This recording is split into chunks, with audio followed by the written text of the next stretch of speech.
Hi, everybody. It's wonderful to be here. It's a great honor for me to participate. It's going to be hard for me to follow Philip. It's a real pleasure to hear him every time, and always inspiring. And I feel like a little bit like we're going to come crashing down to earth in my presentation to you, because mine, I think, in contrast, is going to be very prosaic. And I'm just can give a little bit of background. My name is David Stasiuk. I'm a PhD. I received my PhD from CITA as part of the complex modeling project. It's been a huge honor and opportunity for me to have been affiliated with CITA for the past 10 years in some capacity. And I just am going to share with you today a little bit about my own practice, and especially how my research at CITA has both emerged from my professional practice and also has reinformed my professional practice. My background is as an architect. Prior to being an architect, I spent some time working, doing data analysis and working very closely with different types of analytical models. So my background prior to architecture was very much about already information technology. And I have worked as a consultant in architecture for a period of time, and also obviously my fellowship at CITA has taken up a significant portion of my practice. And I've also worked at a consultancy called Proving Ground as the director of applied research there, and also as a digital transformation specialist. And currently I'm a senior algorithm designer for Nike in the Nike Explore team in the Advanced Innovation Group. I'll talk a very small amount about that, but I'm going to talk more about my architectural practice and put into context some of the contents of the complex modeling book, and especially how it has woven in and out of my professional practice. So today I'd like to talk about complex modeling in praxis, negotiating applied research methods across academic and professional practices. I'm presenting this really as a narrative. Like I said, I'm going to be crashing back down to earth from Philip's really kind of profound perspective and his framing of our work. And I can go back 10 years ago. It looks like it's in the very room that you're sitting in now. I was lucky enough during my master's program at Rensselaer Polytechnic Institute to have been part of a collaboration with CITA, where we developed a pavilion that was mobile that had to move along with the Distortion Music Festival, which happens every year in Copenhagen, except sadly this year, as I understand, with everything, with COVID being what it is, obviously responsibly, it didn't happen, but this was right when it was a nascent festival, and we were lucky enough to be able to participate by sort of building this mobile pavilion, which moved from day to day along with the Distortion Festival. And my role at RPI was working as a designer along with the team here there in Denmark. So we were in the United States, and CITA obviously was in Denmark, and we were collaborating remotely, kind of a preview of our current Zoom life. And we met regularly, and then at the end of the term, we were able to sort of come and participate in kind of making and moving this pavilion. My role has been as very much, I'm a computational designer. So if those of you that are with CITA are very familiar with it, some of you may not be so familiar with what computational design is. but essentially, we're working with algorithms and procedural modeling techniques to interrogate and solve sort of complex problems. So for me, my role in this project was really to help understand the geometry and unpack the geometry, and then also to develop very practical systems for assembly and analysis. And so working through computation and then also getting our hands dirty with this, we were able to sort of create more sort of complex assemblies that are able to sort of enact the larger scope of interest associated with the project, which really was to create this dynamic, movable pavilion that would amplify sound, that would amplify the sort of spatial experience, and sort of create a literal playground for people as they participated in this festival. And so for me, this really opened up a great kind of opportunity to participate in a variety of aspects of design, and to consider design across the whole spectrum of from ideation all the way through execution, through construction, and the sort of opportunity to take a project, from the paper to the actual construction at this scale is one of the things I think that is very exciting about this type of research, in that in a very short period of time, we're able not just to see our ideas on paper, but actually to start to build them at scale, which gives us the opportunity to explore a great number of ideas and to explore different morphologies and ways to sort of perceive space and experience space and material systems. Like I said, I work in computational modeling.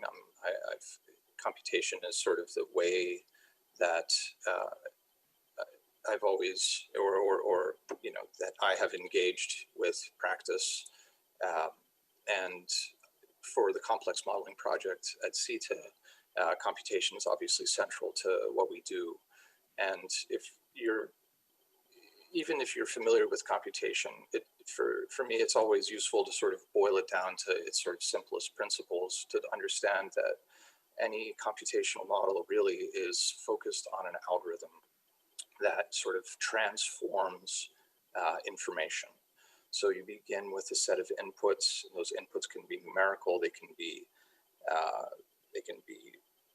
true, false, they can be geometric, they can be ideas, but they're described really as a feature space. So it's a series of information that literally is being fed into an algorithm or a collection of algorithms, which then transform that information into something new.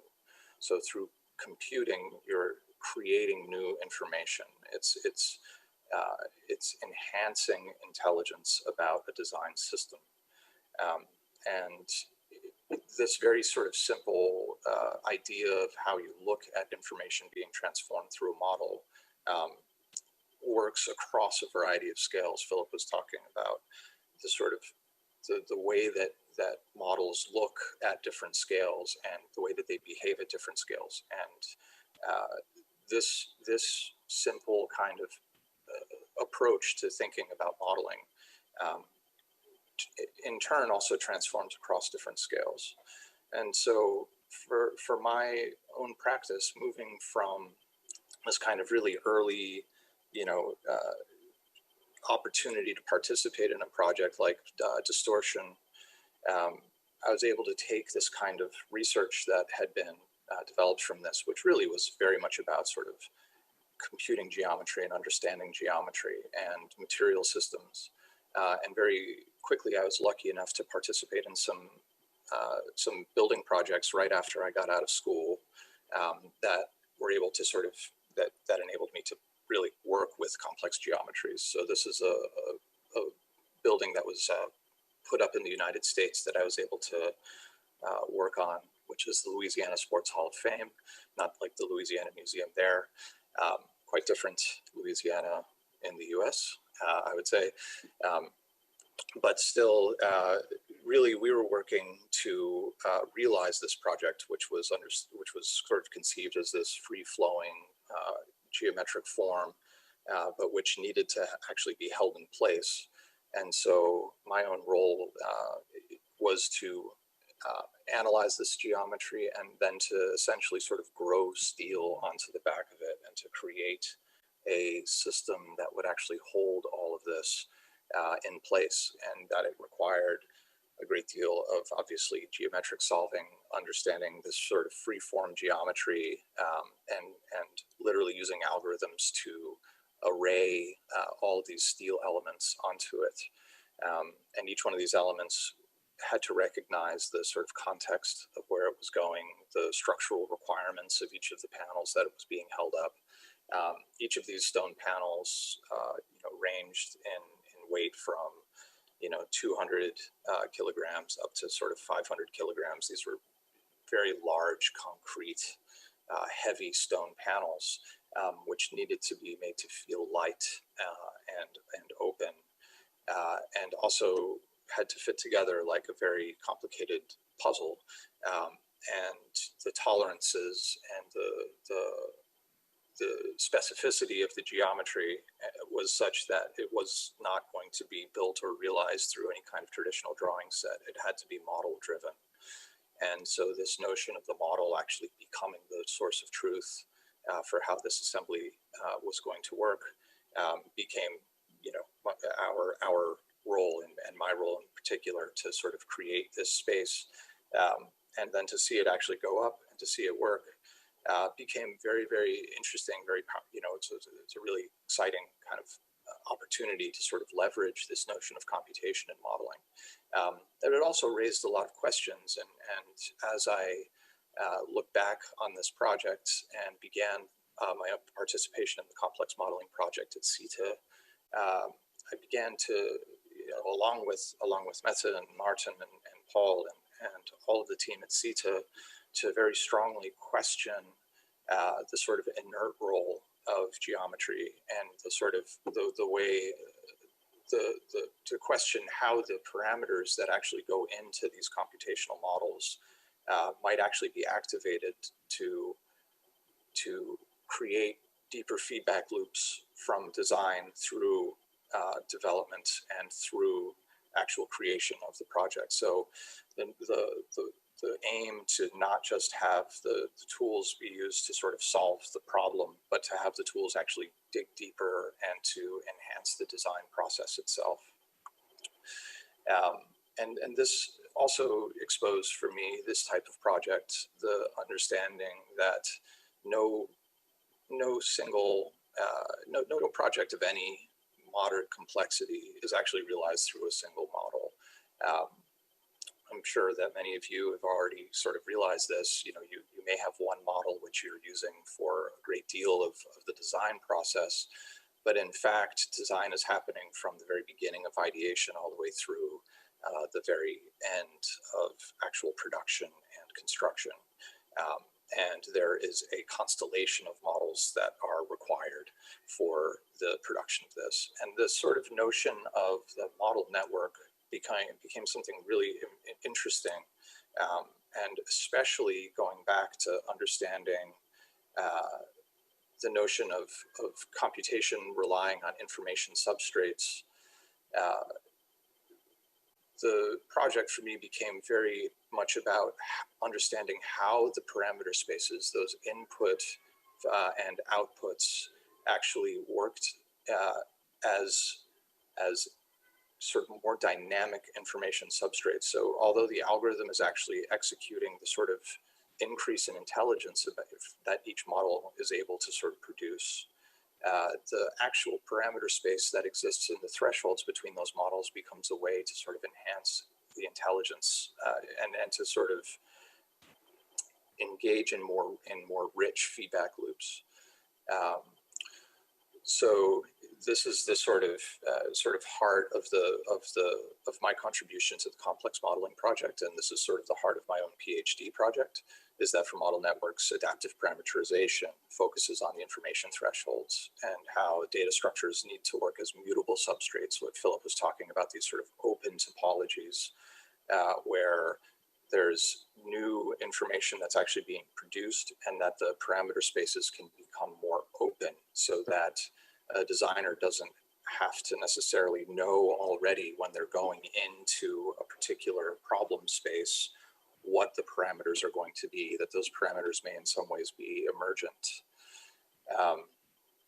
And also, continuing on, what Philip was talking about, CITA is very deeply focused on research through design. So none of our ideas emerge entirely on paper, and none of our ideas are fully formed.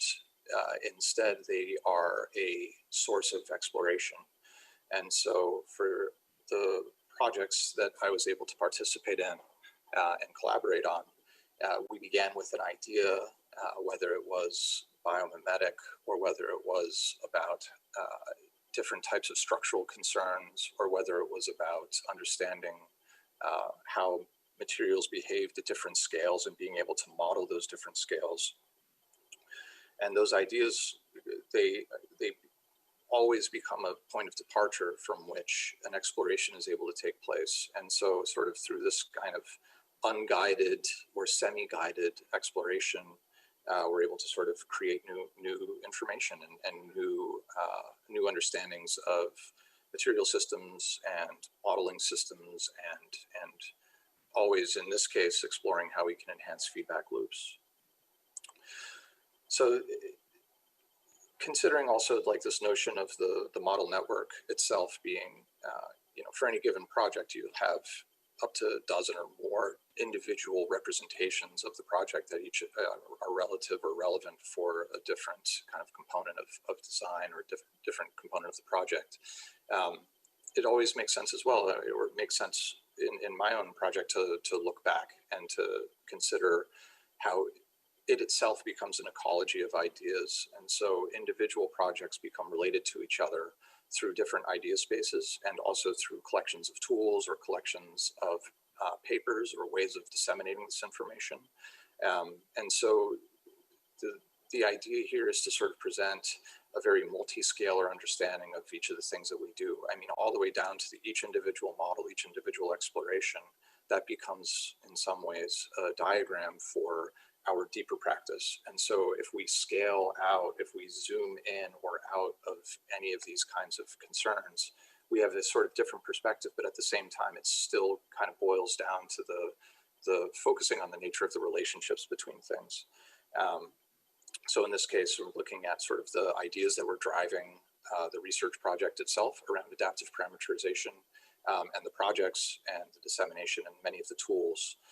And part of the opportunity of having research as sort of a central focus in your practice is not only are you obviously able to use applied research to realize projects, but you also, by consequence, you begin to develop tools. And any of you that use computation, use programs like Grasshopper, many tools actually emerged from my own PhD research. One of them is this tool called Exoskeleton. Another tool is one that's called Cocoon, and these are ways of exploring mesh topologies and ways of generating complex geometries that are sort of more intuitive, and sort of there's a double agenda on my part in making these things. Part of it is actually just to have a tool to sort of create things, but the other part of it is to have a tool that allows me to explore how things like mesh topologies actually can work and can be used to sort of more deeply inform model spaces. So these kinds of outputs and inputs that come in through a project become, sort of epistemological focuses in themselves. And I'd like to just talk about some of the projects in some ways about how the research project has actually blended into my professional practice following the research project that I did as part of complex modeling. For example, a project that Meta and I worked on together called Learning to be a Vault emerged. This is part of this kind of iterative process, is that this emerged from a workshop that we taught together at IAC in Barcelona, the Institute for Advanced Architecture in Catalonia. And this is really looking at bending active rods and collections of these things, and about sort of creating these sort of numerous, this volume of output to sort of understand a design space. And if people have, if any of you have used machine learning or explored machine learning, a big part of how machine learning works is that it needs data. So part of this project was to sort of figure out ways to create a great volume of data that could then be both generated through machine learning, but then also reinform machine learning. So we created a really very simple kind of algorithm for modeling these sort of vault-like spaces around bending active structures. And this really emerged from that workshop, this kind of way of constructing. But as we developed it with this sort of analytical approach that allowed for us to sort of characterize or classify thousands of these things. So we generated thousands of instances through sort of this random evolutionary process. And through these thousands of instances sort of created optimal versions that were focused around things like structural integrity, around things like connectivity, around things like space covered, and around a series of optimized data points. And in turn, what we were able to do is we were able to say, well, if we have all of these kind of semi-optimal elements, how can we then characterize them or sort of create species from them? So what we were using machine learning for was to sort of create this sort of emergent process whereby all of these sort of elements kind of became new species or characters. And so this is a process that we were able to kind of expose for design searchability. And taking this kind of notion and moving it into a professional practice, I mean, this is really interesting and fun to do in a research context, but when you actually take it into professional practice, these logics become in some ways much more prosaic, right? They immediately sort of get brought crashing down to earth. But during my time at Proving Ground, we were able to take some of these findings and actually, very directly with many of our clients, actually to be able to go in and say, well, let's take a look at the model spaces that you've already created, and let's be able to really unpack these, the models that you've created, and understand how your spaces are being organized and how your program is actually being dictated, and the way that you've done this previously, and how we can create better predictive models for better spaces as you work in your design moving forward. So this kind of bounce back and forth of this research that's in some ways is very sort of esoteric into something that's actually much more applied. The bridges are actually quite direct in this case, sort of going from this notion of having this sort of very openly searched design space into something that's actually really very concrete, literally, in terms of how we understand and how we can predict and how we can inform the design process as we're creating kind of new buildings and things like, very straightforward things like hospitals and things like, multi-use spaces. So being able to actually go back and work as a designer and reinform our own design process from these actually becomes something that is tractable to do. And this applies, for things like machine learning, and then additionally, going back and looking at things like, one of the projects that we worked on, stressed skins, or another project that we worked on, the Rise. In fact, you can see here just to the left of it, one of Philip's installations as well. We were lucky enough to actually collaborate with, be adjacent to him for this. But these are really looking at sort of much more deeply integrated assembly logics. We're looking at forming and considering material at its basest level, and how that material can actually integrate with sort of multi-material assemblies.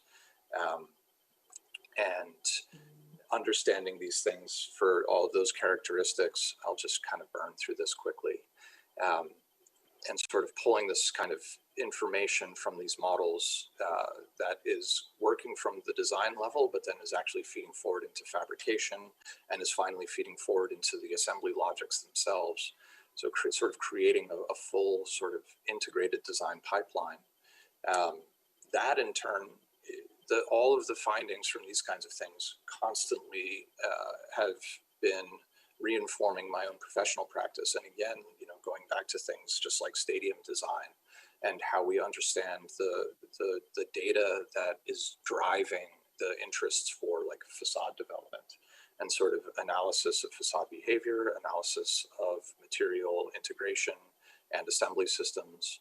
And then again, all of the tools that actually go into the formation of these things, the design tools that go into this. So sort of extending this kind of the research of how these assembly systems go together in sort of very small scale pavilion style installations, scaling these up to things like a stadium actually is extremely it's tractable. It's very immediate. So all of my sort of professional practice focused on these things has drawn very heavily from those. And that goes, oh, go ahead. Ah, cool. Yeah. Sorry about that. Yeah. The last of it really is just that, again, being able to sort of take this kind of research and actually project it into constructed projects. So we've got, taking many of the mesh logics that were used for the stress skins project, and then these actually get pushed forward into things like American Museum of Natural History Gilder Center, which is currently under construction, Lucas Museum of Narrative Art, which is under construction. Really, the underlying kind of thread is that this kind of applied research actually works as a continuously evolving and constantly cycling motivator and process, and a great deal of this really emerged from and informed and emerged from the complex modeling project. So I can wrap it up with that and say thanks for your time.